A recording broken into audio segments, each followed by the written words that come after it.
presented by Dharma Recording Studio, Bhargama।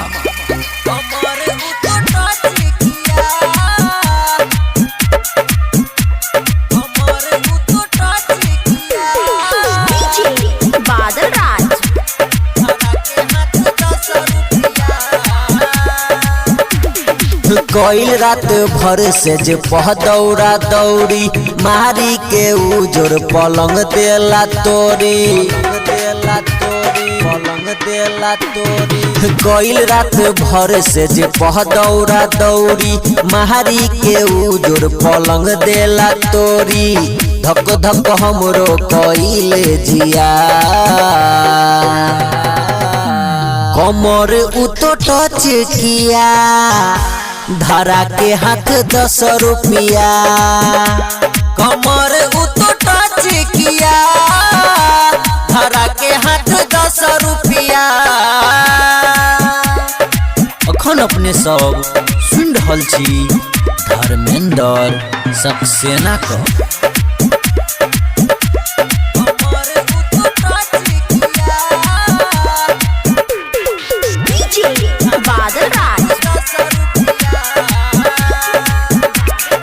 दिलए राजा देही के परेशानी अंग अंग टूटता हमरो जवानी दिलए राजा देही के परेशानी अंग अंग टूटता हमरो जवानी कांड उ तो बरांड दिया कमर उ तो टच किया धरा के हाथ 10 रुपया कमर उतो टच किया धरा के हाथ 10 रुपया।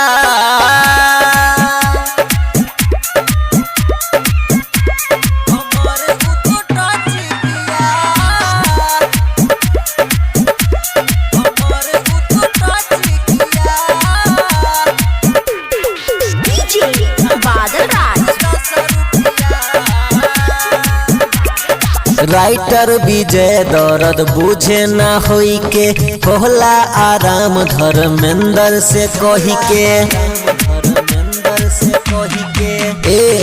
राइटर विजय दर्द बुझे ना होई के होला आराम सक्सेना से कही के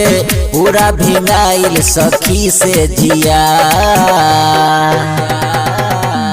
कमर उतो टच किया धरा के हाथ 10 रुपया कमर उतो